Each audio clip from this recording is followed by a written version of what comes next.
This is Brandon Kellum from American Standards, and we're about to discuss metal.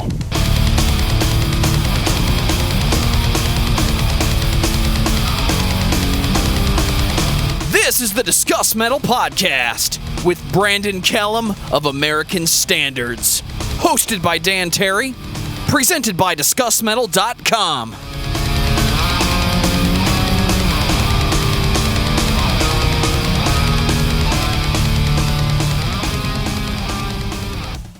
They were the poster boys for like the lyric "My Heart Bleeds." I don't know if they said that lyric, but it's definitely something that was a quote on everybody's MySpace page. Oh, for sure. And for some people, it was their email address. Oh my God. Dan. So that happened. Before we get that far into Under Oath, I'm going to take this. What is going on, everybody? Welcome to another episode of the Discuss Metal Podcast. And tonight I have a very special treat for you all. Especially you, Jeremy Prince, who emailed me one time and said, more Brandon Kellum, please. So I decided to give you a little bit of time with Brandon. Brandon Kellum, you guys know him. You love him. He's the lead vocalist of American Standards, one of the craziest bands you've ever heard. But he's actually a super chill guy. So how you doing tonight, man? Doing pretty good. And I'm wondering if this Jeremy Prince thing is real or if that's just like a fake pseudonym, you know? I don't know. Jeremy's awesome, man. Jeremy's been listening to our podcast since like before anybody was listening to it. He was one of the first people to send us an email, and I was like, holy crap, Joe, somebody's listening to the show. What if I told you that this whole time I've been Jeremy Prince just so I could recommend myself for the Discuss Metal podcast? Well, we're gonna have to see if he comments on it after the fact. I mean, it's true. I've never seen you and Jeremy Prince in the same room before. I've never seen that either. Oh, that reminds me. I'm supposed to send him an End of Destiny CD. I'm going to do that right after I get off doing this. Anyway, one of the reasons I wanted to have you on tonight, man, is because we've talked so much on podcasts, on Messenger, in person that one time at that house that got shut down. Said we had come back next year, and it's now been 4 years, something like that. Yeah. We're like, yeah, dude, we'll be right back. Constantly disappointing people. One thing that I've never really gotten is kind of some of your origins and your history, and some of this stuff I know, but other people they may not know. So I'm gonna start this interview as generically as possible, and I'm gonna ask, where'd you grow up? Yeah, I mean, pretty much lived my whole life in Phoenix, Arizona, but I've tried to get out as much as possible. So I was born and raised in West Phoenix. Let's see here. I guess the origin story, mom, dad, older brother's 10 years older. So I grew up very much in the 80s and 90s and of the music and stuff that my brother liked, being 10 years older. So that kind of instilled the, Metallica, Pantera, Beastie Boys, all that type of music. That's what I really grew up on, listening to what my brother listened to. My parents got divorced fairly young. I was probably in fourth grade at the time. And at that point, my brother was just, getting into partying and going out and doing this and that. And that's where I started trying to figure out not having that solid family unit. What are cool things that I could get into to kind of have that family aspect? I think the very first thing I started getting into was skateboarding. And I was an avid skateboarder, living at the skate park for probably 3 or 4 years. And then shortly after that, I went and saw my friend's brother's band play a show. And that immediately got me into music. And music then engulfed my life. So what kind of band were they? They were probably, this is 96, 97. I'm sure they're I'm trying to think back to what they actually sound like. But I'm sure it's more like an alt rock metal band, something like that. I can't honestly I should talk to him and ask him if he's got any music from his brother's band. I know his brother is still playing music to this day, but they're doing a Led Zeppelin cover band. But back then they're playing original music. I remember going to the venue for the first time. It was at this place called the Mason Jar, which is a very small venue in Arizona, still around, but it's called the Rebel Lounge today. Probably holds about 300 people, but it's had everybody from Megadeth to Tool, Nirvana. They've all played in this small little place. And back then, if you were under 18, you basically had a 10 by 10 foot square that you stood in front of the speakers. So my friend and I were just standing right up against the speakers, and I'm looking back at, maybe 100 people that are just all there for this one band. They're all there for these 5 guys on stage, and they're all having the time of their life. And I had seen concerts on TV before, and I'd been to the Ninja Turtles concert before, so I knew what that was like. But I just had never thought, hey, this is something just normal people can do. You can just pick up a guitar and find a place to go play it, and people will come watch you. And that's what first kind of laid that seed in my mind that I can do that too. Is that whenever you started playing guitar? Well, first out the gate, I tried to sing for the band because I always thought, the singer's the lead guy. He gets all the girls. He's the cool one, Yeah, it's definitely true. Yeah, right. So I tried to sing for a band. None of us knew what we were doing at all. We were trying to do more new metal stuff. This is probably 2000 or so, 2001 maybe. So we're definitely doing Deftones covers and things like that. But I wasn't great at it. And I think my dad knew I wasn't great at it because my dad for Christmas one year, without even asking for it, bought me one of those Fender Squire packs, the $99 pack that comes with an amp, a guitar, cables, and everything else. And I let that thing sit in the closet for a solid 6 to 8 months without even opening it. Oh man, I would have gone crazy. Yeah, right. That's how against not being the singer I was at the time. And then yeah, I started playing it. I learned to read guitar tabs. I feel guitar tabs were revolutionary for me because it was just so easy to figure out.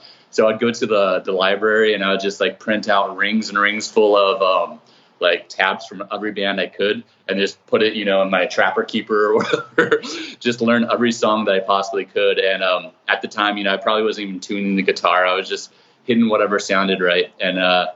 And after I learned the first System of a Down CD and actually Toxicity, I started thinking, all right, I've completely peaked here. I don't need to learn anything else about guitar. I will write my own songs from here on out. So I started playing guitar for a band after that. That's awesome.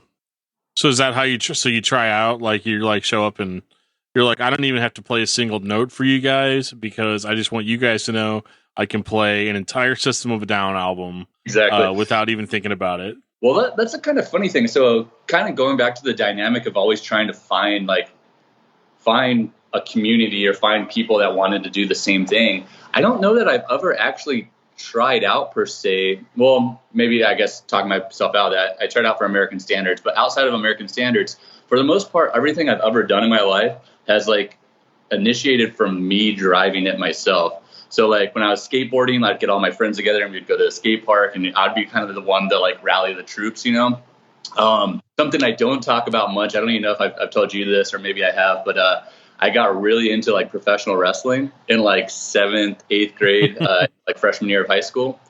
And I got into it to the point, you may have heard this before, but they had backyard wrestling used to be a big thing. Oh yeah. You just throw people through plywood tables and let's light stuff on fire and jump off your roof and do all that stupid stuff you see on the news. I got so into that I would gather we probably had a group of maybe 12 people from school and we would film it on cassette tapes. We would edit it and everything. And back in the days, they had Angel Fire and GeoCities. We had a website for it where we would try to sell these VHS tapes of this backyard wrestling of us just doing the dumbest things that we all should have broke bones from. Sure. And the biggest thing is my dad being as supportive as he was. My dad was a construction worker.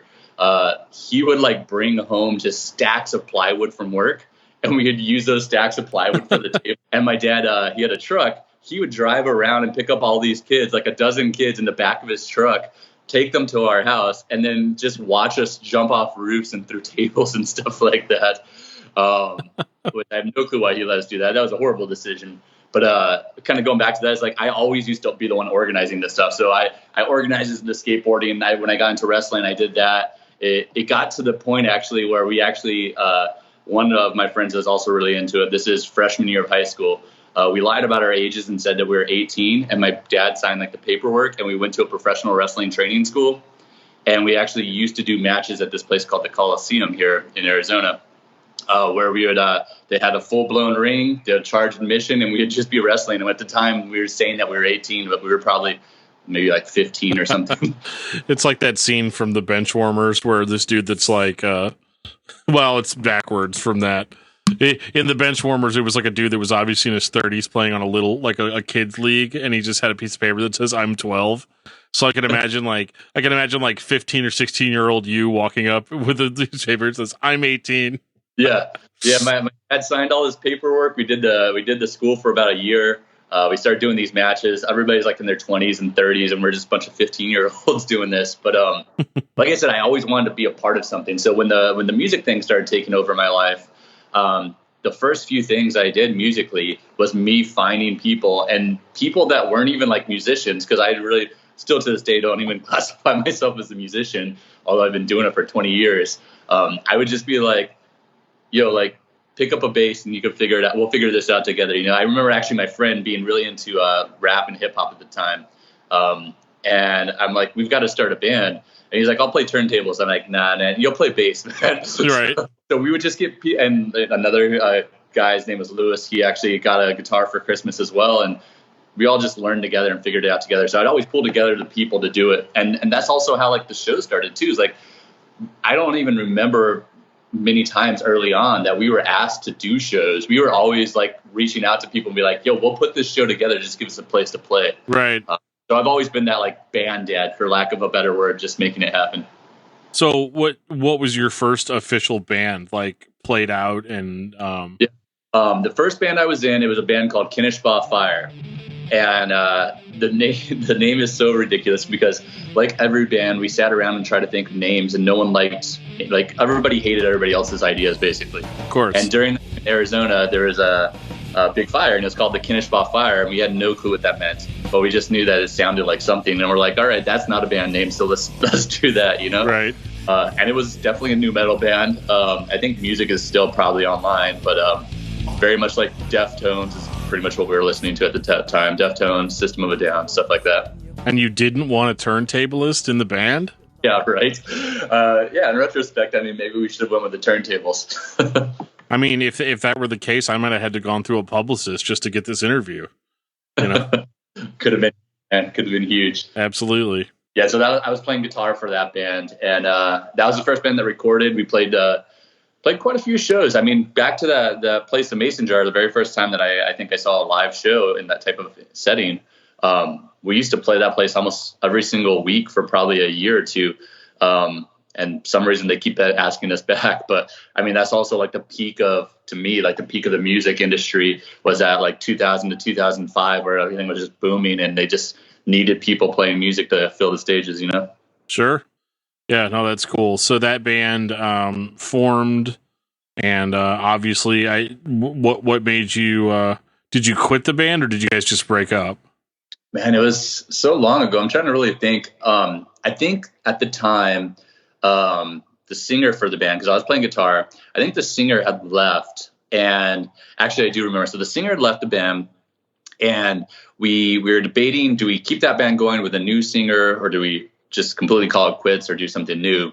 We went to Chris and I, the guy that wanted to play turntables. We had gone to this laser tag place that was having a show, and we just would back then we'd go to every show. It didn't matter if we knew any of the bands. And so we go to the show and we see this band called Cadence playing, and it's the first time I remember. This is probably 2002. It's the first time that I actually saw slam dancing like at a concert. There was like maybe one guy in the back and he's throwing his arms around and everybody's making fun of him. Like no one knew what the hell he was doing. Everybody thought he was doing karate or something, just because I hadn't been to those types of shows before. And this band Cadence, the guy's on stage and he's screaming his lungs out, and he's just putting on one of the best live shows I've ever seen. So after that show, we go back and we're just scouring the internet to find some way to contact this guy and see if he wants to, try out for our band. I think we came across an Angel Fire for Cadence, Angel Fire page, and we hit him up. And we're like, hey, dude, like we saw you play at a show a few weeks ago. Or no, I think we first asked him like, hey, did you play this show a few weeks ago? And he's like, yeah, that was probably me. And we're like, have you played this laser tag place? And he's like, it sounds familiar. He's being like really vague about his responses. So we're finally like, well, we've got this band. We don't have a singer anymore. We don't know if we want to keep this band going or start something new, but we want you to come and try out. And it'd be a very different change from like what we were doing new metal to kind of the screaming and stuff that he was into. And and he shows up, and it's not the guy from the band that we saw on stage. It's surprisingly just another band called Cadence in Arizona. Just happened to be two bands. So when we're talking to him, it's just some random guy. So it comes in this very awkward moment where we're like, well, you've already drove out here, so if you want to try out. Did you tell him, or did you just act like everything was cool? No, we did. Actually, I don't know if we told him immediately, but we've absolutely told him since that happened after he was in the band. I don't know if we right away were like, yo, you're a disappointment. You know? So it was a good tryout. Yeah, but he came to that practice, and I remember we were listening to a little bit of hardcore at the time, like Norma Jean and Poison the Well and a few things like that. But I remember he came to that practice, and he had a couple like sampler CDs and demos and things like that of stuff that we just hadn't heard, like just all this like underground hardcore and metal and stuff like that. That he was really into. He was wearing, some ironic thrift store T-shirt and some bowling alley shoes, and just like the complete like what that scene was. The classic hipster. Yeah, the classic hipster for 2002. And it was just so different than what we'd been a part of, being part of a new metal band. And so we went with that, and we decided to completely change the band name, change the style dramatically, and started doing a band called Movie Script Ending, which was basically started off like Alexis on Fire meets Me Without You, kind of some of the spoken word stuff, some of the shouty stuff. And eventually, when he left the band, we got a new singer, and we started just progressively getting heavier and heavier. We actually, I think one of the last shows that we played with him was Warped Tour in like 2005. And a funny thing about that show. Wait a minute. Back up. Warped Tour? Yeah, we played Warped Tour in 2005, but our time slot was during the Bleds time slot. So, okay. Picture like being so stoked to be like, yo, we're gonna be playing on Warped Tour, and you get on stage, and there are a few hundred people there, which is more than we were used to playing for. But then like right next to us, you've got a stage where you've got just a sea of thousands of people there to see the Bled. Now, were you guys on the tour, or? We just did the regional leg of, yeah. Okay, so were you guys signed at that time? No. And this is like, so back then, it's funny because I don't even know that we were really trying to actively, we just didn't know anything about the business of being in a band, right? So like our thought of promoting was printing up flyers, posting them places, and we did nothing online. We weren't reaching out, sending our demos to anybody. We were just playing shows, just trucking away with no plan, And one day we get an email and says, hey, do you want to play this leg of the Warped Tour? And we're like, yeah, what? Of course.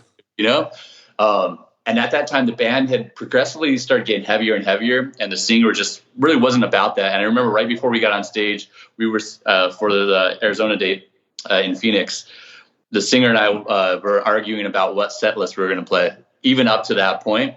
And he didn't want to play any of the heavy stuff. I didn't want to play a lot of the softer stuff. And he literally he completely disappeared. So we're on stage sound checking, and we're like, holy shit, like our first day ever playing the Warped Tour, and we don't even know where our singer is. Oh no. Showing up, we played the show, but it was kind of doomed from that point on. So that was the catalyst for him leaving, us getting another singer, and then us going more to like a Norma Jean, surprisingly Norma Jean maybe meets like Black Dahlia Murder style. That was just really fast drums, lots of double bass, lots of lows and highs, but much different than what we were doing in the past. And I'm still playing guitar at this time. So y'all were on MySpace at that time then, right? Absolutely. So by this point, especially towards the end of that band, which we ended under the name Vera Lynn, we were on MySpace. MySpace was the greatest tool in the world for us booking shows. We were touring quite a bit. We were playing actually with much bigger bands. It's that at that point in playing music, it stopped being us always setting up stuff, and it was people coming to us, which felt completely different. Yeah. So you're at this point, you're beyond the whole like, hey, we want to play this show, and then you drive to the venue, and they're like, all right, we'll give you 40 tickets for the show, but you got to buy them from us first. Yeah. Okay. Point where like promoters actually knew us, and they would say, okay, I mean, I think one of the biggest shows I can remember doing, we did a show with It Dies a Day, Still Remains, The Human Abstract, and a band from here called Job for a Cowboy that ended up blowing up after that. Oh yeah, I think I may have heard of them.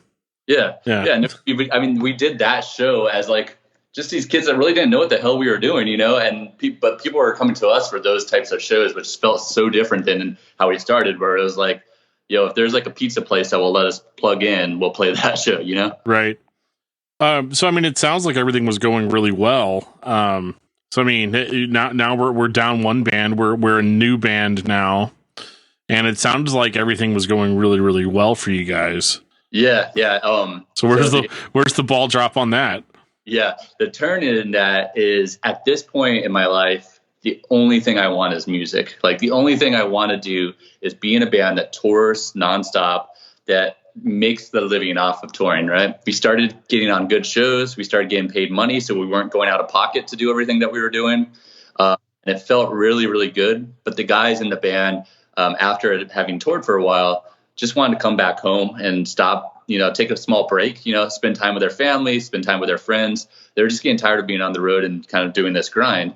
And at this time, I'm maybe like, I don't know, early 20s for sure. And I'm thinking, I spent like the last 4 or 5 years of my life trying to get to this point to where we can actually make potentially a living off of doing this, maybe a short-lived living, but still, like, give it our all. Like, everything that we've done up to this point got us to where I wanted to be. And now they wanted to take a break. And I think I was just too hard-headed and stubborn, where I kind of said it's either all or nothing. Either we keep on this trajectory and we don't take a break, or if we take a break, I'm out. So I ended up leaving at this time. So I'd worked for Kmart for probably about 5 years, and always made excuses on why not to quit. Basically because they were paying me garbage, but I can leave for tour whenever I want, and that's the only thing I care about. Right. When I quit that band, I quit, my job at Kmart and got kind of the adult job, thinking, okay, that's it. I'm not going to do music anymore. I've spent the last maybe 8 years of my life pursuing this. We had our chance. We ruined it. I'm going to kind of shift into the more traditional, get a job and do that path. Is that when you went into banking? Yep, that's when I went into banking. That is so funny, and I only say that because this is where your and my life stories kind of parallel a little bit. Yeah. Because we're talking like around the same time. So you quit this band, or let's be real, they probably fired you. No, I'm kidding. But you left this band. That was probably about the time that End of Destiny broke up, and yeah. I also went into banking almost immediately after. It's a weird coincidence, right? Like, yeah, it's like, yeah, I kind of share this life story with this dude in Arizona. It's awesome. Yeah. And the weird thing too about it, so the kind of the circle this draws, or where it closes the loop here, is the very last show that Movie Script Ending played when we had Sean in the band, the guy that we thought was from this band called Cadence, and a different band called Cadence. The very last show we played with him, I think we were playing with Horse the Band, and I think the number 12 Looks Like You at the small venue. And at this point, we had started bringing the guy that ended up being our singer for that band on stage to do songs with us, to like kind of do guest vocals and stuff. And there's some tension there.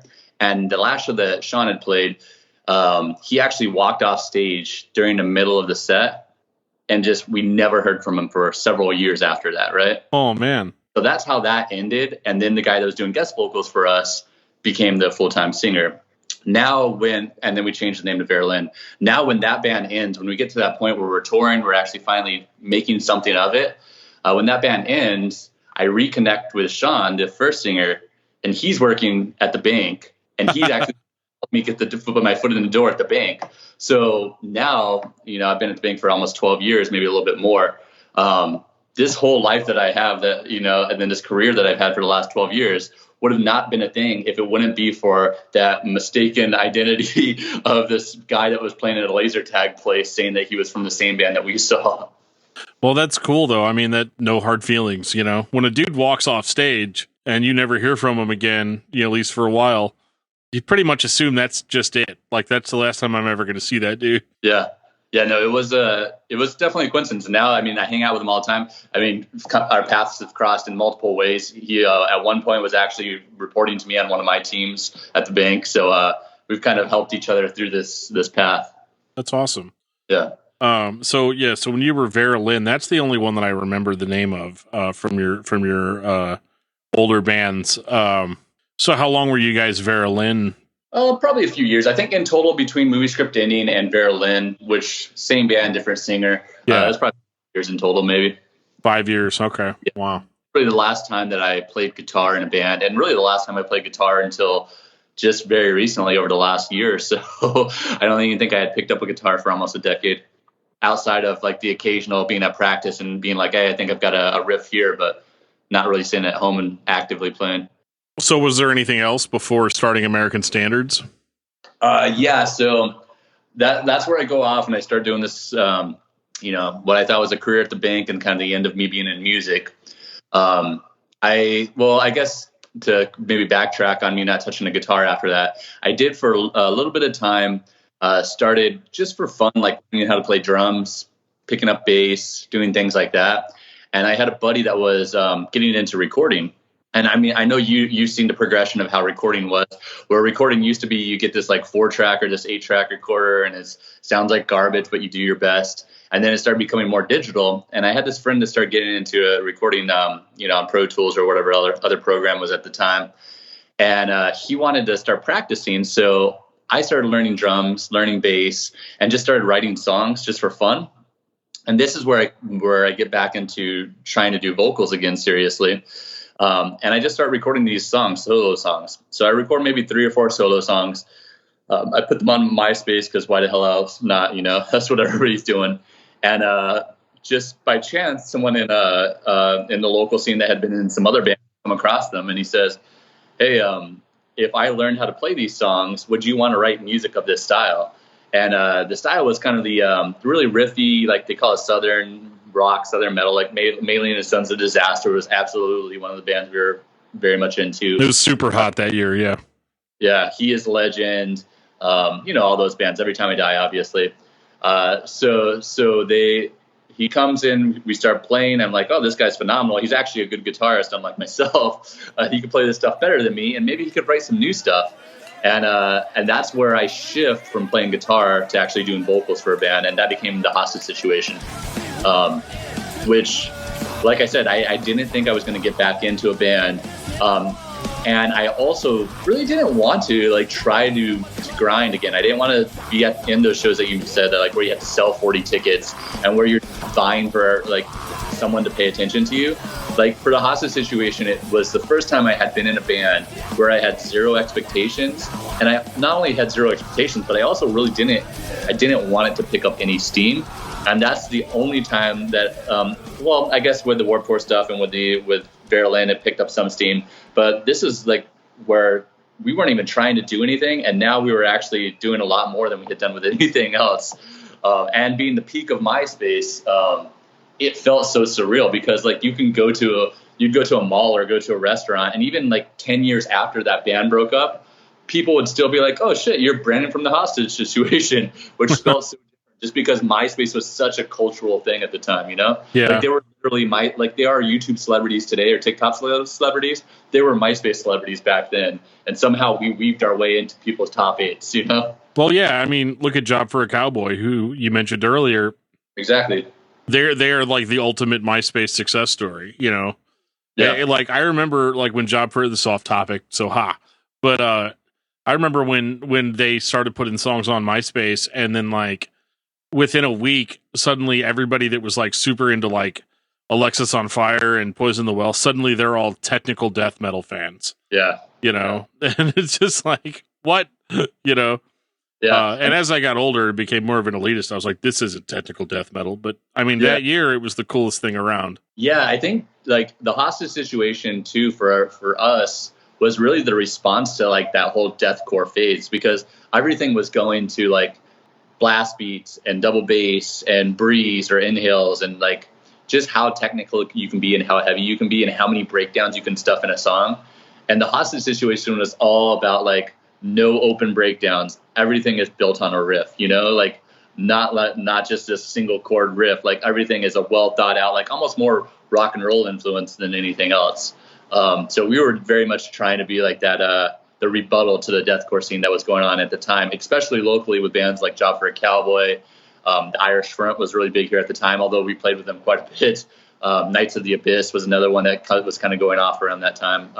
all locally. So it just felt like every band was doing that deathcore sound, and we wanted to do something completely different. And that's what allowed me to really build confidence in getting on stage and kind of trying to command the stage as a singer that really can't sing.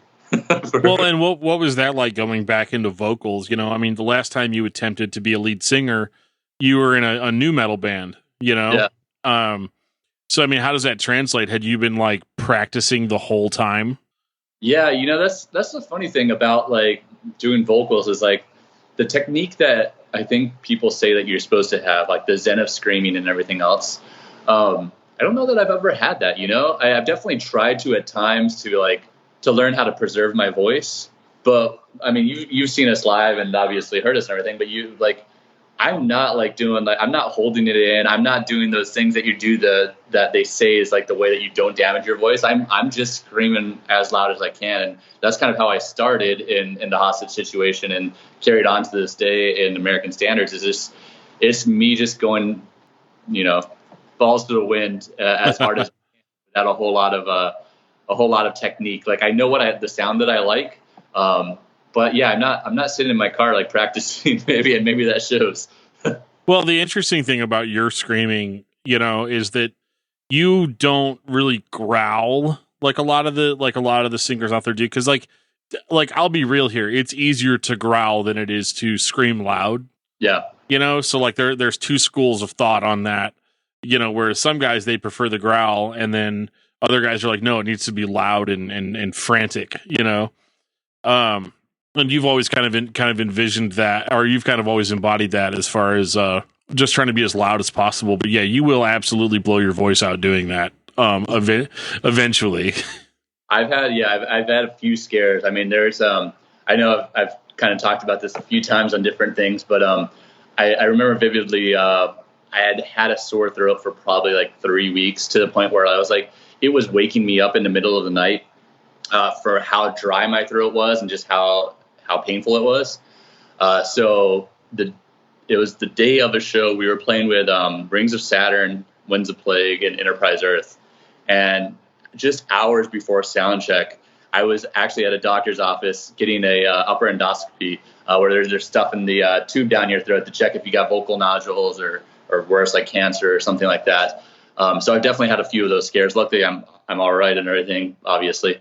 But yeah, no, I think if we were a band that played 300 days a year, my voice would be completely gone. So, but totally. I don't think I'm that band anymore, you know. So yeah, no, I feel you. And I mean, actually, Hostage Situation, you guys did some reunion stuff a couple years back. That's been really fun because I mean, something that's as we're getting older, and I don't know if you've been to any of these anniversary shows for any of the bands. That every single band seems to be doing a 10 or 15 year, but those shows are such a different feel, and that's what we were really trying to capture at like a local level. One, I wanted an excuse to hang out with these guys that I spent so much of my life with, and now live in different states. So that was definitely a selfish excuse to do so, but also I wanted that feel of, okay, there's these people that are living completely different lives. They're not listening to hardcore anymore or metal. They're not going to local shows in someone's basement or anything like that. How do I get them to get a babysitter and come to a show, you know, and see their friends that they grew up with, you know, a decade or more past? And that's really what those shows have been. We've done 3 so far. We've done one every single year. We actually had one, probably the biggest one, booked for this year. But then when COVID hit, obviously it got canceled, and we may move it the next year. But what we do is we just take a bunch of bands from the Arizona scene, and actually we even had some other bands from California at one of them too, but bands that just haven't been around for about a decade or so, but were big between that 2005 to 2010 era or so, and just do a reunion show for one night. How many bands can we get to do one reunion show that are tangentially within the same scene? That way we can just see hundreds of familiar faces that probably haven't been to a show in the last decade. Sure. Yeah. No, that's really cool. And you know, one thing that I'm impressed with you is that every single band that you've been in up to this point in the narrative has been more successful than like my biggest band, you know, in the sense of like, you know, maybe I'm talking myself up. I don't know about that. No, I don't know. I mean, dude, your band played on a leg of Warped Tour. That's with no label backing. Yeah. And that's something that I'm going to get into a little bit later too. And something you've alluded to already is kind of that sense of being a self-starter and kind of like, I want this to happen, so I'm going to just make it happen. Yeah. You know? Well, that's been my thing is I think when we wanted to be on a label, when that was the dream, and when we wanted to do this as a full-time band, or at least when I wanted to, we didn't know how to do it. So now that I feel like I know a little bit more, I would be a lot more useful to my 15 to 20-year-old self right now, obviously, with the knowledge that I have. Because back then we weren't doing anything to get any attention other than playing shows. And now that I know how to approach the industry a little bit more, I have no desire to be on the road for more than 2 or 3 weeks at a time, you know? Yeah. It's almost like you hit a peak. It's kind of like, this is a weird analogy, but it's kind of like when you're sitting there playing Call of Duty and you play like 4 or 5 rounds in the game, and you're going to do your best. You're going to have your best game, or you're going to have your best game, your best kill death ratio and all that. You're going to have that within the first 3 or 4 rounds that you play, and then everything's downhill from there. And in a certain sense, touring is kind of the same way. You know, like you're going to make a bigger impact in 2 or 3 weeks than necessarily if you're on tour for like 11 months out of the year. Yeah. And well, the thing too is I've come to realize, and honestly, I think like if there's any silver lining to everything that's going on in the world right now with COVID and in Arizona, as we were talking about, I think before the podcast, with us being like the worst state literally in the world for cases and deaths right now. Just wear your masks, dude. Right. Come on. Damn Governor Doug Ducey, damn you. Anyways, I think it's given me some needed time to reflect on like what's really important, you know, because like we can't go out there and play shows. We've got like the guy that's drumming for us right now. His name's Jordan. He has a baby that just within the last year that he doesn't want to take any chances. So we're not even, when we're getting asked to do live streams or to do like, little small things like that, or even interviews that are in person. We're pretty much 100% setting everything out. Like outside of this, like you and I like talking on Skype and stuff like that, we're really not actively doing anything as a band. And that's given me a lot of time to really think about like what I enjoy and not needing the band for my, like my sole source of happiness, you know? So the touring, I think I love the idea of looking forward to like 1 or 2 weeks of tour. That way everything feels fresh and new. Then right when it starts feeling like a routine, I'm right back home, you know? It's almost like looking forward to a vacation. When you have a vacation for like a few days, like you think about that for months on end. And when it comes, like you just savor it, you know? But maybe a different analogy is like, you might like ice cream, but you want to eat ice cream for breakfast, lunch, and dinner because it gets old, you know? So that's what touring is to me and playing shows is like, I look forward to every single time I'm on stage now, and I never take any moment for granted. Whereas when we used to do it a lot more, you get to a point where it's just like, it just feels like, the new normal. Sure. Well, and let's get into it a little bit. Let's get into my favorite band that you are in, and still in, American Standards. How did that band come about? And because you said you tried out to be in the band, so like, did they exist before you joined, or? Yeah. So hostage situation. I vividly remember the very last tour that we're on, and it was falling apart. The dynamics in the band were just a mess. The guys were getting on each other's nerves. Everybody's arguing. One guy eventually moves to California, and still a really good friend. His name's Andy. He's actually the one that recorded Anti-Melody and recorded Hungry Hands for American Standards. So very, very good friend. He moves to California, but he's flying out for every single show we play. And we're still playing a lot of shows. So he's spending a lot of his own time and his money to do that. And internally, the band's like falling apart. So he starts thinking like, is it worth me putting all this effort for everything else that's falling apart internally? So he leaves the band. He's primary songwriter. Our bass player leaves the band. We tried to record a couple songs without them, but it just didn't have the same feel, especially with the primary songwriter being gone. So that band breaks up, and I'm very much in the same point that I was after Verlin, where I'm thinking, all right, that's it. I'm done with music. I'm probably 25, 26 at this time. And I had my go at this. I'm done.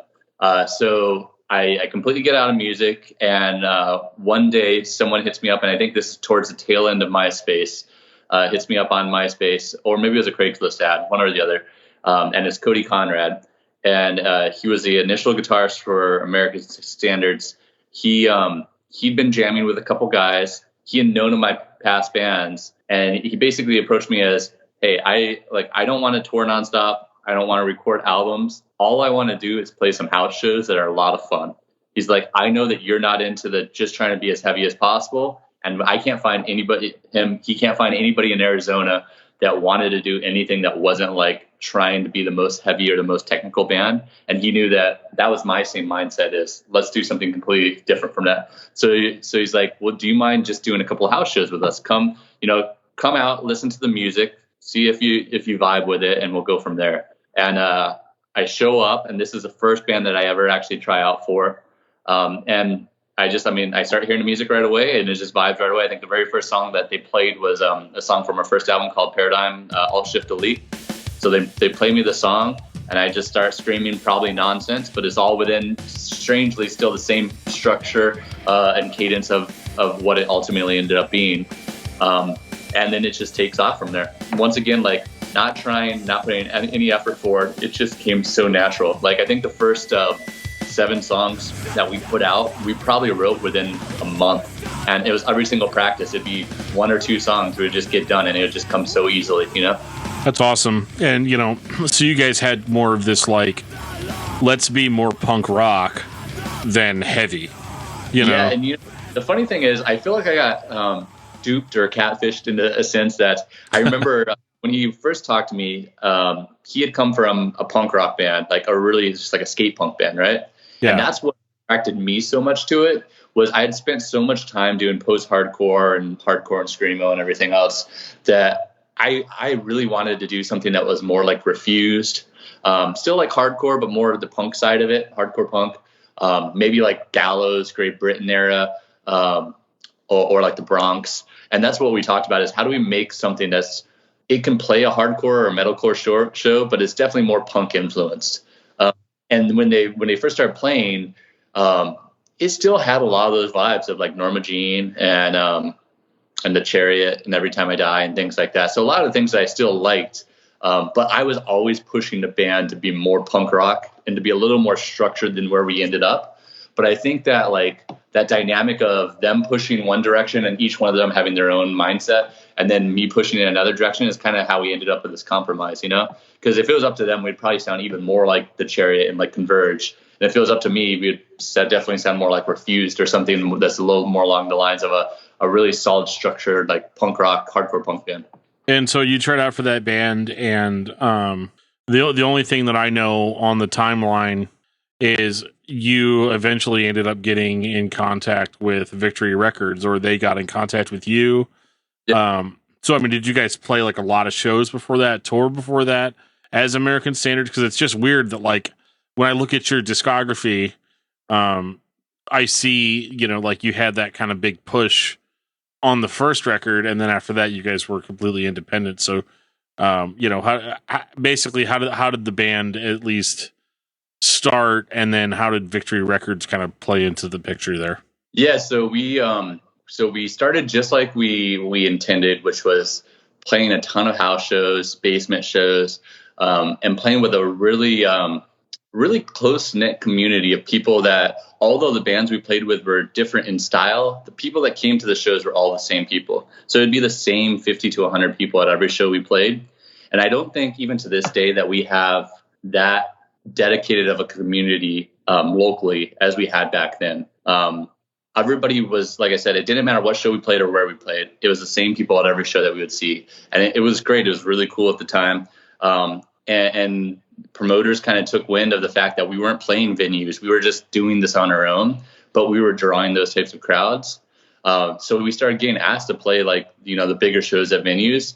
And with some bands that like I had always, loved when I was growing up, bands like Norma Jean and Every Time I Die and Converge and all those bands that we listed as influences. I think we've played with almost every single one of them at this point.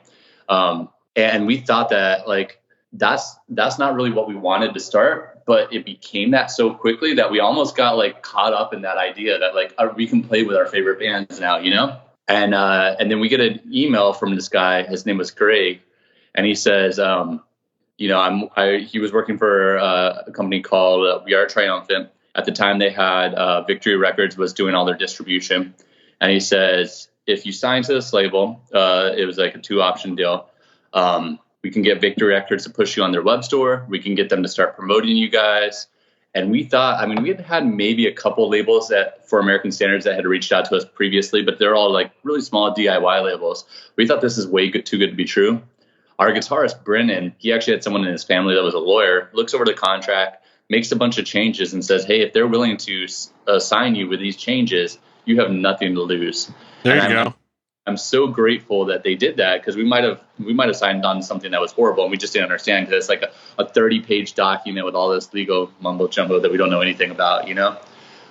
So we sign it, and that's when, you know, we quickly realized that we were the smallest fish in the biggest sea at a time in the industry where quantity was king, and just signing 50 bands was the hope of one of those bands being something. Right. And we were going to be that something, like the moneymaker for any label. So it didn't feel any different 1 year into that contract than it felt 1 year before that contract. We were still booking all our own touring, paying for our own recording, our own music videos. The only thing different is, one, we were on a timeline now. So they would tell us, hey, we need you to film a music video. You need to fund it. You need the concept. You need to find the guys. And you need to get it to us by this date. So we were on a timeline that wasn't our timeline, which made us feel like we were sacrificing the quality and just like it coming naturally. What made the band so appealing to me in the beginning was how natural it all came.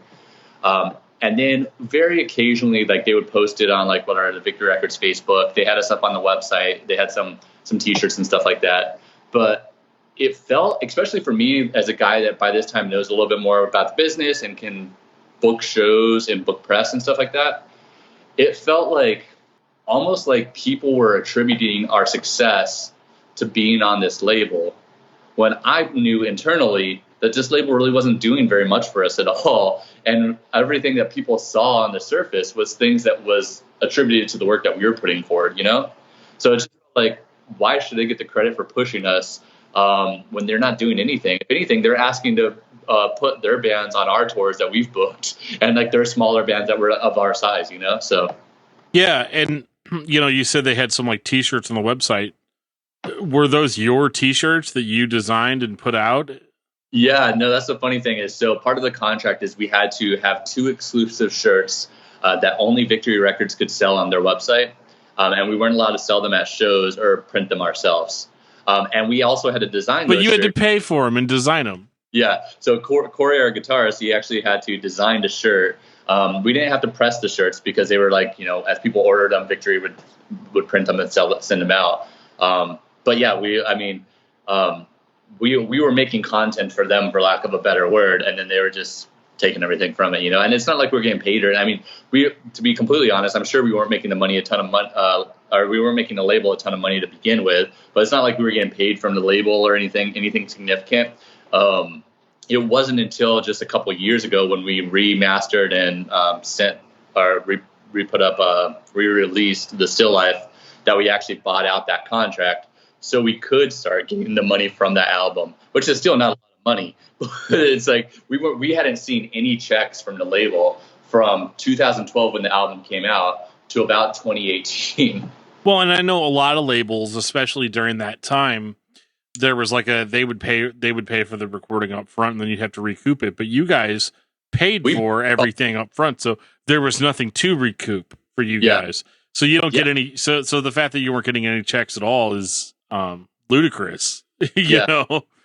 Yeah, they had sent us basically about 2 years ago. They sent us like a spreadsheet of all the sales, and that was the first time that we had seen the sales on that album in 7 or 8 years.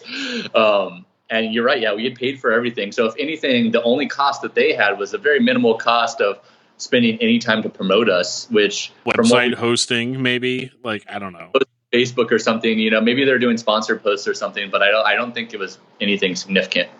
Were the sales higher than you expected? I don't know. I guess I didn't know what to expect, to be honest. I want to say, so it's been a little while since I've looked, but I want to say at the time, like downloads wise, which were like 99-cent downloads or something. There's about like 10,000 or so, which isn't huge considering that album's been out since 2012. Right. Yeah. But I guess I don't know what to expect, Now, with all that negativity aside, though, I think Still Life is a fantastic record. It's actually the first one I listened to back whenever you had originally reached out to us on Twitter. I remember being like, well, who is this band? So I started with the first record, and it's kind of an issue that I have where I start with the band's first record and then I go all the way to their last one. So it's a thing that I do. But that record is super impassioned. And so like what, I guess like what are your thoughts, now in 2020 about Still Life? And I mean, because you laid down some pretty emotional lyrics and ideas on that record, and especially the song Still Life, which is a personal favorite of mine, that I still relate to even this late in life. What was your mindset going into that record, and some of the ideas that you were kind of trying to bring forth on it? Yeah, I think like artistically, out of anything I've ever done, Still Life is still probably my favorite. I think like that's the pinnacle of anything I've done. It doesn't sound maybe the best when it comes to like the technical, the mix, the master, and everything else. And I think maybe we're getting that sound now with our newer stuff like Weep and Phantom Limb. Newer, still old, but so we're getting the sound quality better, the recording quality better. But Still Life as an album is probably my favorite thing that I've ever done in music. And I think that results from how easy it was. Like I said, those songs just kind of flowed out of us, both musically and lyrically. And I think what I was going through at the time, and specifically talking about the title track with the Still Life, was that whole idea that's like everything up to that point. Like I was a kid dealing with like what you deal with as a teenager, or, like a young adult. And then coming to where I'm 27 years old, now I'm starting to deal with real stuff, and it's this whole nother world, it's just, so that definitely was that whole idea of like, I've put so much time into going down these different paths that led nowhere. And I feel like I'm right back at scratch, and I'm constantly trying something, giving it my all, failing, and then going right back and trying something different, and then that's really what that album was. And then I think also the political climate at the time was maybe not dissimilar from how it is right now, very divisive. I mean, working downtown, that was like the heat of, remember like the Occupy movements? Yep, I remember that. So going to work, I was walking through a crowd of protesters to get into the office. And I had this weird dynamic of being like, I make my living off of something that I also am vehemently opposed to, like this establishment, like being punk rock and then going to work with a tie, that's what it felt like. Yeah. And working for a bank and then seeing outside people that are losing their jobs and picketing that bank because that bank is, foreclosed on their home or whatever it may be. So those were all the feelings that I think kind of went into that album. I really feel it, especially the song Still Life is probably my favorite American Standards song, and it has stuck with me all this time, since you originally reached out to us and we listened to the music to decide whether we wanted to talk to you or not. And, I think it was, that song still hits me pretty much like every time I lose a job. I'm kind of a loud, boisterous, opinionated type person. And so you can imagine how that works out in a corporate environment. Yeah. I'm never afraid to tell people what I think and things like that. But every time you lose a job and you get to a point where you're like, what am I going to do next? Like, where am I at? Have I actually moved forward in life? Have I actually gone anywhere? And there's a specific lyric in Still Life that always just kills me.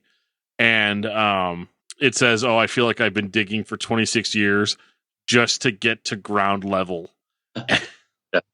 Dude, it hits me hard, man. Yeah. Having put out that album in 2012 and having my timestamp for my age.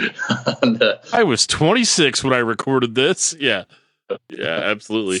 which is funny because it's like not technically accurate, right? You weren't digging as a baby. I'm just, but like, yeah, I mean that song is like cannot be denied as far as like it's not necessarily the kind of song that makes you feel good, Yeah, or like gives a lot of hope. You know, it's definitely not like the ray of sunshine to the clouds or anything like that. But it was really one of the most honest things that I had ever heard up to that point. Something that I didn't appreciate back then, but I appreciate so much now, especially with everything that's happened. So at that time, that's our original lineup, obviously being our first album. We had recorded a 3 or 4 song demo prior to that we put out only on CD, and I don't even think it's online anywhere now. But Still Life was really the first thing that we did as a band. And Cody, that's the only album that Cody Conrad, our original guitarist, is on. And he had a way of building layers and atmosphere that was completely independent of playing any type of actual riffs. So like when you think of a band with 2 guitars, you normally think of like a guy doing a harmony or doing an octave or doing like a second riff on top of it. But Cody would spend the majority of recording it at shows just banging his guitar around and making noises and using his pedals. And sometimes for some reason back then that kind of annoyed me. But now when I listen to it, that's really what makes that album, especially like if you listen to it on headphones or a good system or anything, when you can just hear all that atmosphere in the background that only happens that one time. Meaning anytime you saw it live, it was a version of that, but it wasn't exactly like that because you're not playing a riff, he was just doing these things that made the songs so much more than they were. And then obviously for anybody that knows, but I'm assuming most people don't, Cody ultimately ended up taking his life.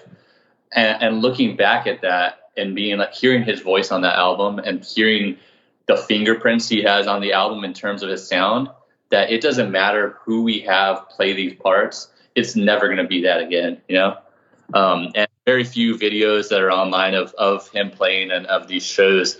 It just hits so much different because I know it'll never be that, regardless of if someone's playing it exactly how it sounds. It's just not going to sound the same, Yeah, totally. And that record is special, and I'm not saying that to discount the rest of the music that you guys did, but that record is very special, and it is the most pure version of what American Standards was. Yeah. At that time. I agree. I mean, like I said, I look back to that and it shows still in our live show. But you even saw a few years ago, we're still playing a large majority of those songs because they still resonate with us as much as when we wrote them, There's some songs on our subsequent EPs and albums that we've only played a few times. And we decided that it's still important that we play those songs on Still Life. Absolutely. And so let's, in typical Discuss Metal or discography discussion standards fashion, let's move on to the death of rhythm and blues. Yeah. So the death of rhythm and blues, I mean, kind of right there in the song title is Cody leaving the band. And I think, honestly, a lot of the reason for Cody leaving the band, and I can never speak for him, but I think a lot of the reason, if I had to assume, is because what we initially wanted, just to be that band that's playing these DIY shows in basements to, a handful of the same people every night, blew up into this, like, now we've got this label, and now we're being asked to play these tours and being asked to record multiple albums. That wasn't what Cody ever wanted, Cody never wanted to feel like he was part of that, and I even remember certain times where companies that we'd get strings from, and guitars and equipment, they were asking to sponsor us or endorse us. And Cody would always be like, we're not a walking billboard. I don't care if they'll give us free stuff. I'm going to pay for this stuff, And he was very stubborn and very hard-headed around that, which I love him for that. But I think that's ultimately what made him leave, is we started becoming something that was much different than what we initially said we were going to be. We started becoming that band that's forced to write albums and that's forced to tour and that's people are asking us to be sponsored by them and to talk about, even though we would never push a company that we didn't believe in, just the idea of someone saying, hey, we're going to give you something free because you're in this band, So Cody leaves. We had wrote the majority of that album, and right before we went in to record, our drummer Jeff said that he was going to leave the band. He said that he would record the album, but he was going to leave the band after that. So that's kind of like that whole idea, the death of rhythm and blues. It's like the death of really our guitarist leaving the band, our drummer leaving the band, and us deciding to, once again, the same spot that we've been in multiple times before. Do we go forward as a band, or do we call it quits here? And this is maybe the first time that we decided we're actually going to go forward. That's awesome. I mean, not awesome that they quit, but like awesome that you were able to kind of keep it together. Yeah. And that's the hardest thing, because like I know, like for me, anytime I've been in a band and somebody quits, it's like, man, it's over. It's never going to be the exact same. Yeah. And I'm kind of a purist in that way, so it's hard to to make that work. But it sounds like you were really passionate about it, and it was something that you really believed in, so you continued it. And so Death of Rhythm and Blues, you guys kind of obviously, I mean, it's unavoidable. You take a little bit of a different musical direction on this one. Yeah. This is, so now we move into a place where we only have one guitar. We decided that we weren't going to backfill and get a second guitarist. So Brennan is really the primary songwriter. What Death of Rhythm and Blues was going to be a full-length album, but since during the process of writing it, we found out our drummer was leaving, we kind of made the decision to say, okay, we can write 10 or 15 songs, but that just means whoever comes in on drums after this has to learn those 15 songs and has no investment in writing them themselves. So I had to pare it down to an EP and just say, let's do 5 songs. I think we did take a little bit of a different musical direction. And at this point, I didn't realize, like I mentioned, like just what Cody had added to the band with all that atmosphere. So I love the songs in there. There's songs like The Engine and Engineer that we still play live to this day that I think hit really hard. But some of that background stuff that you don't hear on the first listen just isn't there anymore. Honestly, one of my favorite songs that we've written is on that album, the song called Mystery Relapse. And I think we've only played that song maybe twice live. We played it at the CD release show, and I think we might have played it once after that. And that's still one of my favorite songs that we have, and we've just never gone back to it. Yeah, no, it was cool. And I noticed something about this record, as well as the previous Still Life. Early on, lyrics were more about you, or more about personal, kind of personal experiences and dealing with other people. So what's interesting to me is whenever we move into Hungry Hands, which it's a stretch for me to even call it an album, but even Death of Rhythm and Blues. I mean, these are, in my brain, they're EPs, but once you start getting into the stuff off of Hungry Hands, suddenly you're looking at songs like Casket Party, Circus Rats, and it seems like you're starting to take more of a stab at the world around you. Yeah. So going into Hungry Hands, now no one in the band is the original member, with the exception of me on vocals and Corey moving from guitar, or from bass to guitar. So very different. We once again had that same discussion. Do we keep going as this band? And at this point, we had multiple years behind it. We had done more successful things than we had ever done in the past. And it was, let's keep it going. And having Corey move to guitar specifically, I think, is what kind of then radically changed the path of the band. Because I think you can definitely see the seeds of Still Life in what became the Death of Rhythm and Blues. I think, to your point, Hungry Hands in almost every single way feels much different, because we've got completely new people writing, playing the music. We've got this whole different mindset on what we're approaching. And also at this point in my life, I had experienced a few deaths in my family, and kind of there's a lot of darkness during that time. And I even remember in recording the music video for for a casket party. The day that we're recording that music video, I got a call that my grandmother had passed away of cancer. Just right when we're getting ready to like record that video. And she had been quite sick for the months leading up to that. So everything that was going into this was like this idea that there's so much darkness around us, but how do we still live our life knowing that everything's kind of going to shit, you know? Sure. Yeah. I think there's a lot of like, it's a very sardonic album, and it's very, at times making light of something that's very dark, you know? I think it's kind of that dichotomy between like, it's really dark what's going on, but we kind of have to deal with it in more of a jovial manner in order to get past it, you know? Yeah. And so, I get that sense off of that record for sure. Hungry Hands is awesome. It's 3 songs, but it's, I have it on 7-inch vinyl as well as, cassette. So I'm obviously a big fan of Hungry Hands. And I liked that incarnation of the band because it is what inevitably led to what we got on Anti-Melody.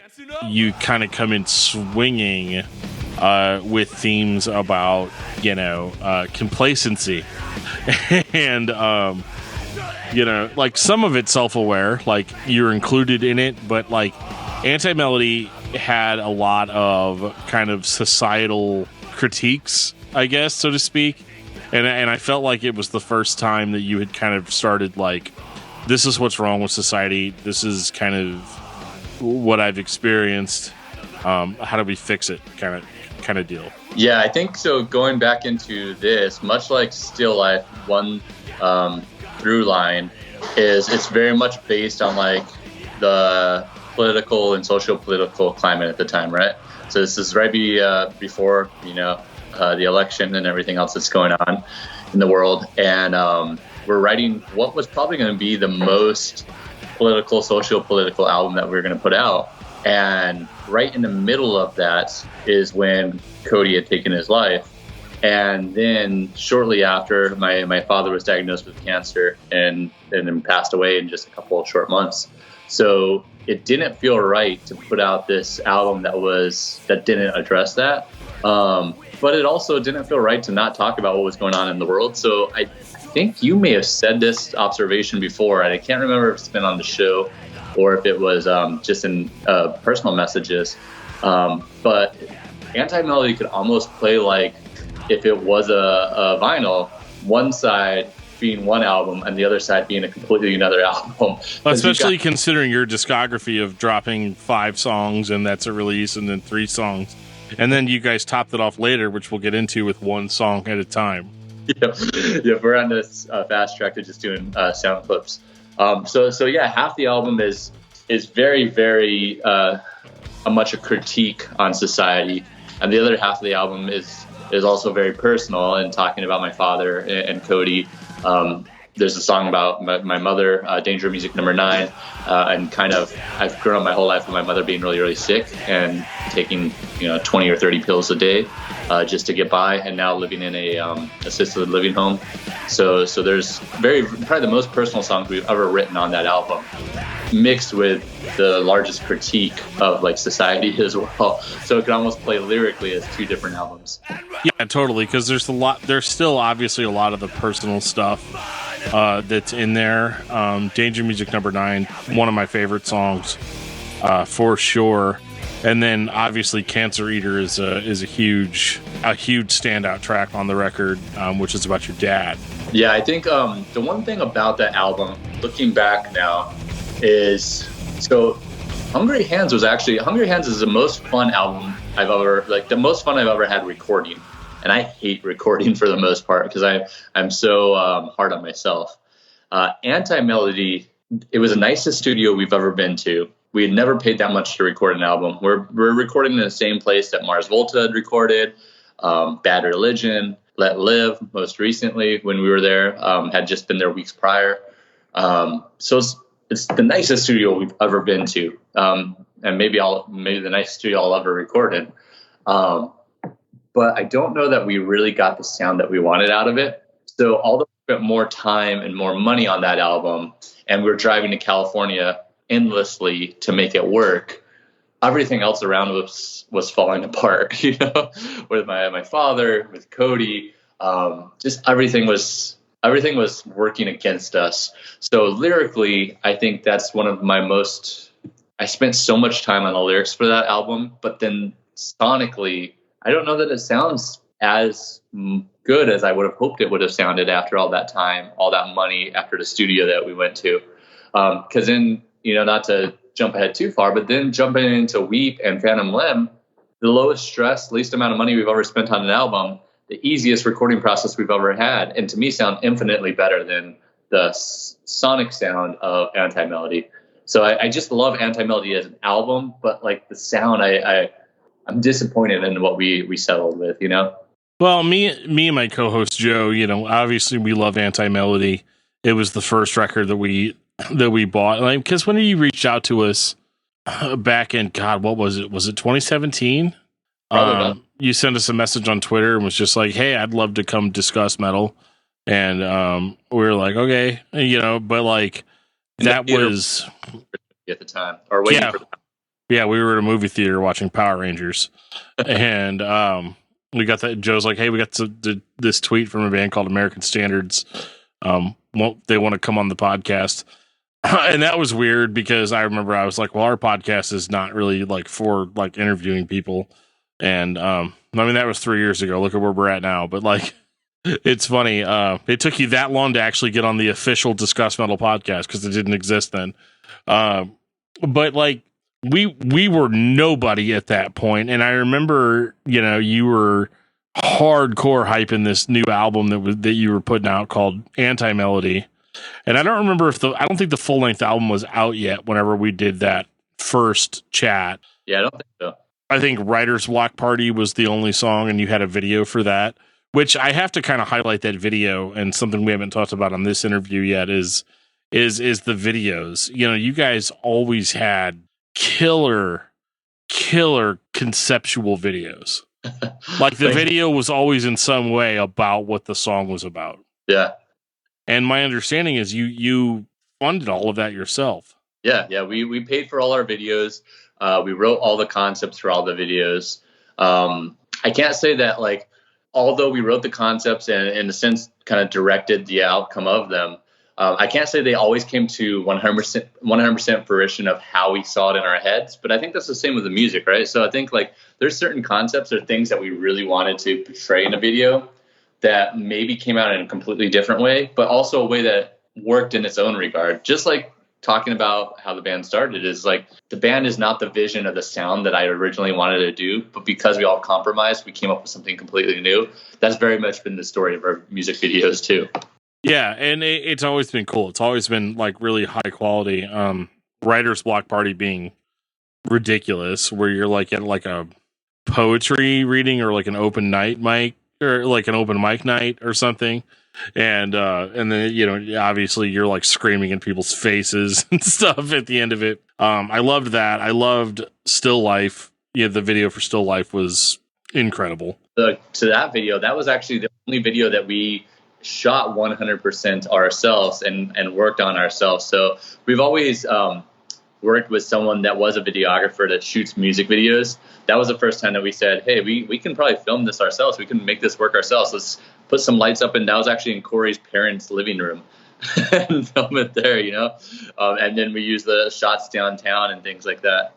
Well, what's interesting about this period of the band too, is that like you had kind of run the full gamut of where the music, how the music industry had changed. You know, you're one of the first people that was like, why are we on this label? Yep. They're not actually doing anything for us.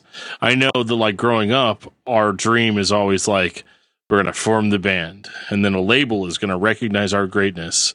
And then Kill or Solid State's going to get us and we're going to be the biggest band in the world, right? Exactly, right. And I've talked to plenty of Solid State bands. That is apparently not the case. But you know, but from our perspective and from your perspective, it was that way. So, you know, you're looking at a label like Victory, who was one of the biggest labels that you could possibly sign to at that time. But you noticed a very distinctive shift in like, well, why aren't we just putting this all out ourselves? Yeah. And because digital distribution was huge, this was before the vinyl craze kind of caught on. And so, you were dealing in real time with this shift in the industry where people were preferring digital. It's a little bit before streaming services, but it's still like people are like fine with buying the record on iTunes or whatever and adding it to their iPods or whatever. Did you do a lot of you had to have done like a lot of market research on like, what is the most successful way that I can market my band, in this environment? Yeah, I think there's like this point where I got so much into the music business aspect of things, and it almost worked to my detriment as much as it helped, because I was absolutely like looking at everything every band was doing. I was Googling everything. I was researching everything. And I would say, if you talked to me 2-3 years ago when we first met, that's 100% my mindset is like, how can I figure out how to not game the system, but figure out something where I can cut through the noise, because the Facebook algorithm is not going to let you do that.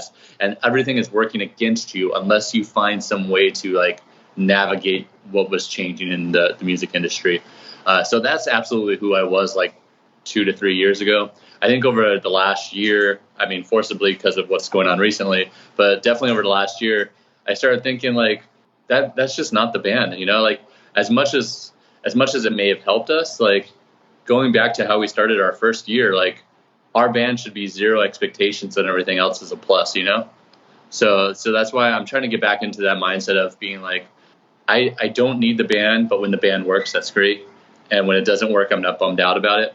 But I'm not spending the 4 or 5 hours a day I used to just plug away and try to push the band forward, Well, yeah, because I remember like you were all over it whenever when we did that episode. I mean, shoot, 3 years ago, you were giving me advice like, how do you grow your podcast? How do you grow your stuff? And a lot of that advice, a lot of that advice was pretty much solid gold. I mean, if you look at what we're doing now, like we're not obviously the biggest podcast in the world, but compared to 3 years ago, it's like, oh my God, like, like way different.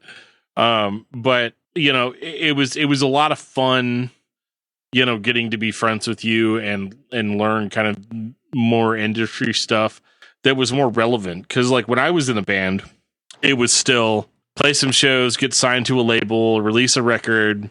It's like that. It's like that Real Big. Is that Real Big Fish? I don't remember if it's Real Big Fish. They're like, what is that song? Like Sell Out, where they're like, you're going to go to the record store. You're going to give them all your money.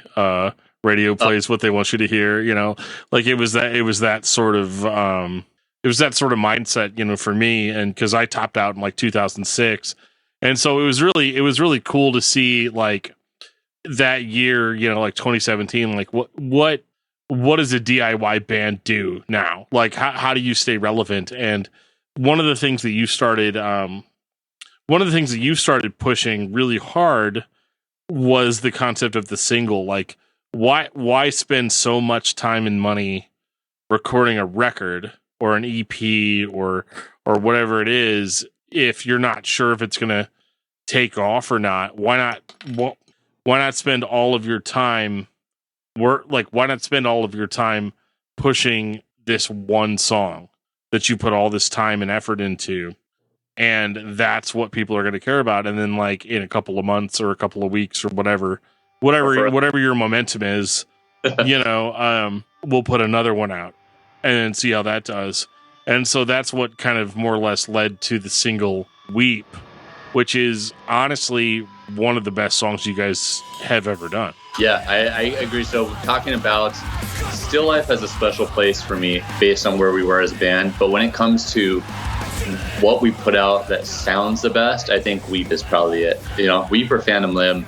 That's, if we could have been putting out that caliber of recording quality 10 years ago, we might have had a different trajectory, not just that I regret anything, but it took us a long time to get to realize like where we needed to be. And with those two songs and Weep especially, it's like, this is exactly how we should sound. It's not overproduced. It doesn't sound fake. but it still sounds big. It sounds powerful. It sounds chaotic. It sounds raw, but most of all, it sounds real.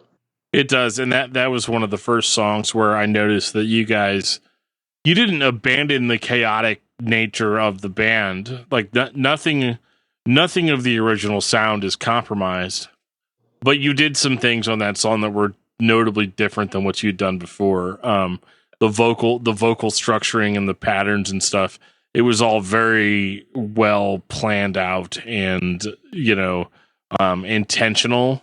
Whereas I kind of felt before, and I don't mean this to be like negative, but like you kind of just got on the songs and screamed. Yeah. Whereas, Weep was the first song where it was like every scream, every single interlude, the spoken word parts and everything was very planned out. And I even remember you sending me like early versions of the song being like, do you think this one sounds cool? Yeah. Or, what do you think about this one? And I listened to them on my crappy iPhone, at the time. And I gave you whatever my opinion was, but like, I remember being like, this is like some seriously sick stuff. And I asked you, I even said like, so is this like part of a new album or a new release or whatever? And you're like, well, it's going to be a release, but we're just going to release the song. Yeah. Yeah, I think I still have a nostalgia and fondness for the album. And if I to give away the ending here is I do want to put out at least one more album with American Standards because I still find value in the album. I love the idea of growing up and, waiting for the record store to open and, grabbing the physical album, pulling open the booklet, seeing who the band thanked and looking at the lyrics and the artwork. I want to do one more. But I definitely think at that point of doing Weep and then into Phantom Limb, it was really about so much had changed and we'd spent so much time and effort on everything else. It's just like, let's get it perfect. And then once it's perfect, we'll work on something bigger. Let's take off a small bite and then we'll work on something bigger. We've obviously had a lot of setbacks between now and then, and we would be moving a lot quicker in my, perfect world. But now I feel like we know exactly how to make it sound like we want it to sound. So if or when we do work on something bigger, it will be of the quality of Weep and Phantom Limb. And that's probably where we should have been, back in 2011 when we started. Sure. Yeah. I mean, hindsight's 2020, right? Like, this is what we should have done 10 years ago. Or yeah.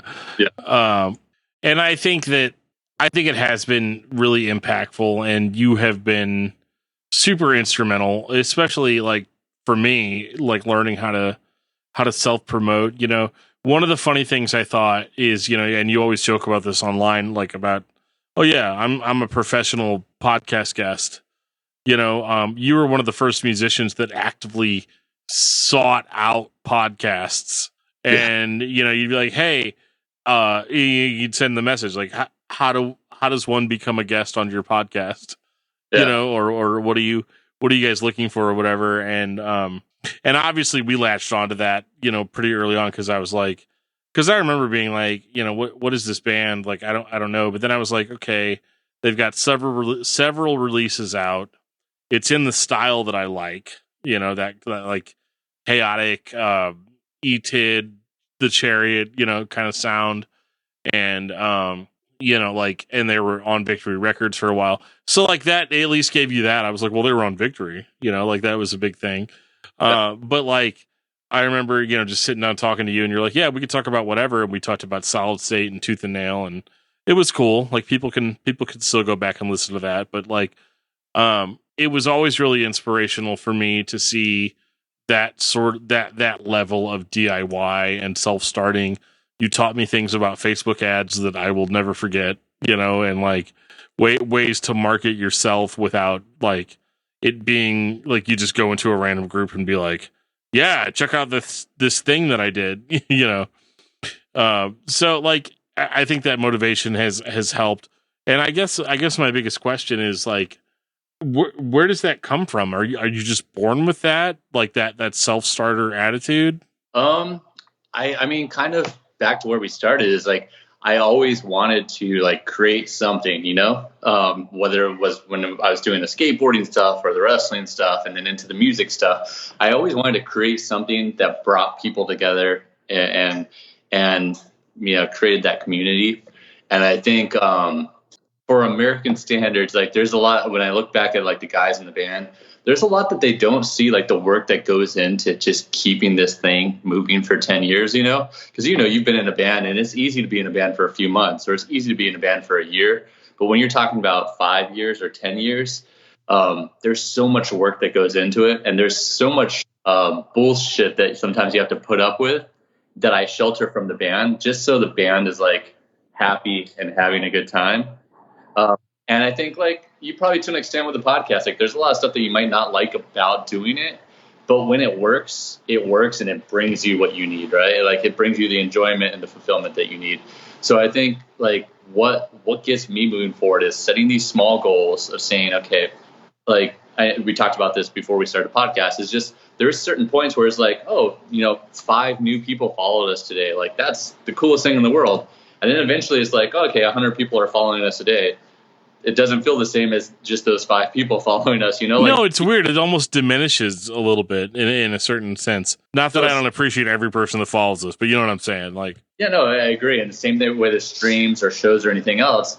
It's like you've got to set these small, achievable goals, but have to have this larger thing in mind. Right now, like to drive home, like what we're going towards, at least in my mind, is I want to get to a point where I would love to take the first songs that we recorded on a demo. We made 500 burned CDs and we passed them out, and I didn't even keep one myself. Right. So yeah. I would love to re-record those and give those the attention they deserve and re-release those.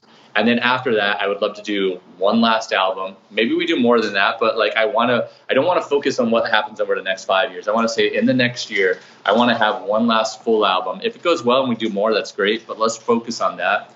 And then at that point, we're at the 10-year mark, and we either decide, hey, this is going great, we're getting out of it what we're putting into it, and we keep going, or we gave it our all for 10 years, and maybe this transitions into what the hostage situation is, where I don't ever see us completely quitting, but maybe we move down to where we're only playing 1 or 2 shows a year and making those as the most impactful, meaningful shows. Yeah, no, that's smart. I wouldn't expect anything less. Our small goal of like, what do we do in the next year? Well, I think that's what drives me forward. Like, what do we do in the next few weeks, next few months, next year? That drives me forward a lot more than thinking of like what I used to when I was younger, which is like, how do we get signed, or how do we get 1 million streams, or whatever it is? Because those things are going to take so long to get to that point that it's almost not even worth like focusing on a daily basis. Definitely got to get to that million. Well, hopefully since you're, a guest on this, multi-million listener podcast. There you go. I'm sorry. For some reason, I thought I was Jamie Josta for a second there. Podcast sold to Spotify. Right, exactly. But yeah, no, that's cool. And so obviously, with COVID, because when you and I were talking, a few months ago, you were talking about all of this, like, yeah, we're going to see, where it takes us. We're going to try to do at least one more like significant push for everything. And then COVID hit. So then it like kind of poo-poos all of that. Yeah. Yeah, it is. It's right now. So I don't know that like I said, I don't know that we're doing a lot actively outside of what I gave you the little sneak peek about. I've connected kind of with the guys in the original band, minus Cody, obviously. And we've been working on doing pre-production for that first demo that we put out, which was 3 songs and kind of an intro. So I guess 4 songs, and how we can give those like a refreshed, like if we were to write them today, what would they sound like while still keeping the initial feel of what we were doing 10 years ago. So we started demoing some things. And my hope is within the next month or so, we can get back in the studio and record these and put them out as, a 3 or 4 song EP. And maybe by that time we get back to the normal world where we can start playing shows again and start recording an album again, like writing songs. It's almost hard to see how we get back to normal anytime soon, though. Yeah, I feel that. I've talked to so many people about this exact issue, and it's like some people that I talked to were like, oh yeah, man, I think by like October we'll be good. And then other people are like, yeah, nobody's going to let us play at their venue until 2021, and And that's got to be rough. I know I've always been holding out for that. Like, dude, when are you gonna come through St. Louis? Yeah. When are we gonna hang out? Because there was that time where we did that interview with you on discography discussion about oh yeah, we're gonna all get together sometime and have tacos, and then like we drove up to Raytown, Missouri, and we went and got tacos with American Standards, and it was awesome, and that was so much fun. It was funny too because like you and I had talked to the most or whatever, but I was like, I want to talk to the other dudes in the band, so I spent like most of the time that I was there talking to everybody else, and that was so much fun. And I definitely, like over these last 3 years, and like I'm not even ashamed to say this on the podcast. You were like my first podcast friendship, like the first person that I met and we became friends over just talking about music that we liked, Yeah. and I don't regret that. I know I've been busy lately and haven't been as chatty, but at the same time, it can't be denied. American Standards is part of the patchwork that makes our podcast what it is.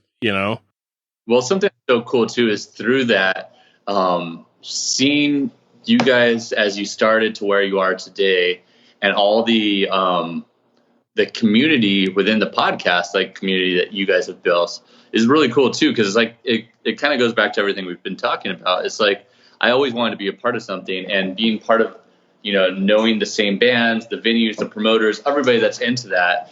The extended network of that is like podcasts and everything else, but you've built this close knit community with, people like Roach Coach is a good example, and like the Talk to Me show and Shoot the Shred and all those other podcasts where you guys are constantly like, although you're apart and you're not touring like a band is, it seems like you guys are close friends that talk every single day, and you guys support each other. And that's really cool that you guys have built something like that in such a different industry, but tangentially still related to music, Yeah, totally. And it's been one of the most, and I spoke on this. I got to achieve one of my dreams recently and was actually asked to be on the As the Story Grows podcast. I listened. Thank you. Where I actually got to tell like my story, and it was so cool. And I don't know if Brian even realizes like how big of a deal that was to me, but like it was really cool to do, and it summarized so well like what we've tried to do and build and all of that. And then we do talk all the time. I talk with Brian from As the Story Grows almost every day. I talk to Lauren from Roach Coach almost every day.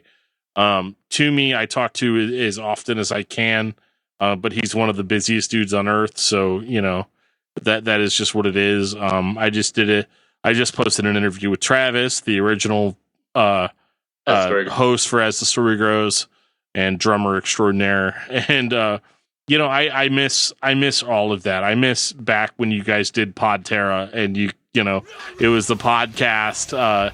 It was the podcast dudes plus you, and like that's what's been really cool about you as an individual is that you have always been game for whatever we have going on. Like my wife was having our third kid, but discography discussion was a train that had to keep rolling, and so I couldn't make it, and you stepped in for me on the System of a Down episode. That was fun to talk about System of a Down the whole time. So there. Yeah, no, it was great. It was fun. And so like, anybody that's listening to this that's not familiar with the show, definitely go back and listen to these episodes that Brandon's been on. Brandon was on, and hopefully I can remember all of these off the top of my head, but Brandon was on the original episode. It was our appreciation and love for Tooth and Nail solid state bands.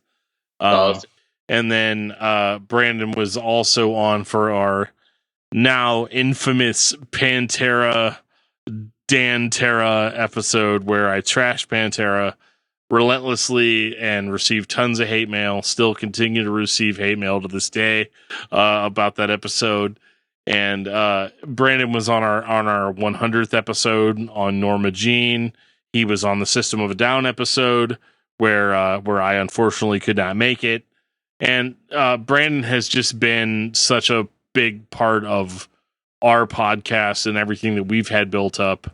And like, that's significant. It's more than just the band. It's more than self-promotion. So it's awesome. And I appreciate that. And I appreciate even from the musical output, songs like Still Life, Chicago Overcoat. I can't believe I didn't even mention that song, but that song is absolutely like it just gets me, man. Like right down to my core, because it's like so negative and so like morose. I know your favorite description anybody ever gave you of the band was like, it's super piss and vinegar. And that song is 1000% piss and vinegar, and I love it, man. So what I'm trying to say is I appreciate you, and I'm glad that we still get to do these. Well, I appreciate you too, and I think if there's anything that I want to do now with the knowledge and retrospect that I have, is do what people have done for me, which is show that at the end of the day, we're all just people, regardless of what you like and what you do. And you can open up someone else's world into something completely different that changes the trajectory of their life. Kind of what we talked about in the middle there about this random coincidence that I met that guy named Sean from this band that completely changed the trajectory of my life.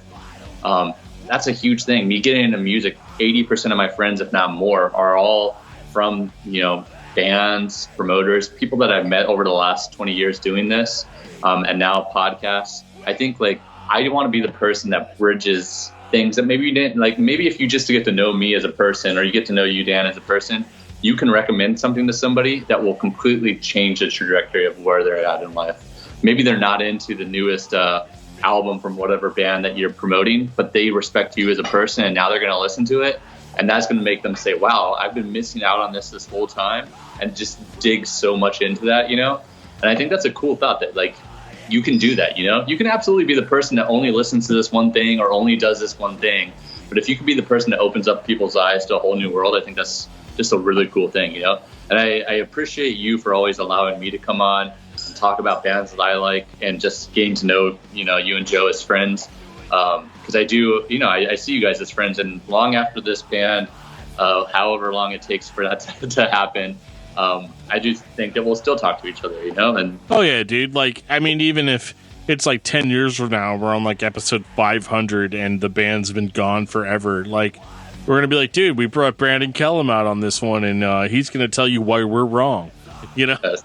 I do. I think that's cool. I just think that there's no reason that I would ever be talking to you today if it wasn't for the band, obviously, but now that we've made that connection, it lasts beyond the band, and totally. that's what I think. If anything, that's the story of my life, is everything that I've done up to this point has allowed me to have all these experiences that I would never have. I never would have been in St. Louis on whatever it was, a weekday, a Tuesday night or something like that. Right. Playing in someone's living room for 60 kids or something like that, and then eventually 4 years later being on the news because of it, R.I.P. Bubba Spins. Yeah, if it wasn't for this band, I would have done that, So I think I owe so much to just all the random coincidences that brought me to this point, Absolutely. Well, and man, I really appreciate you taking the time out tonight, and I think anybody that's in the know is going to really enjoy this episode, and I liked being able to dig in. I learned some things tonight that I didn't know, and we've been talking for years, so it's it's one of those things where I think if you can pull anything from this, is that, man, if you want something to happen, you can pretty much make it happen. Yeah. And that's obviously within reason, obviously. If you're that kid that really, really, really wants to go Super Saiyan, I don't know if that's going to happen for you, but you could start a podcast about Dragon Ball Z, and it would be cool. Yeah. So you've got that going for you. Yeah, no, I think it's easy to make excuses on why not to do something, and it's harder to take action, but that's all it is just an excuse. You can go out there and start working small goals to get to where you want to be, and that's what we're both doing. So like I said, I appreciate you for everything that you've done for me, all the support that you guys have had for the band. And more importantly, just like, for being a friend. I mean, most of the time when we talk, we're not talking about what American Standards is doing or what the podcast is doing. Nope. I think that's what it's all about. Absolutely.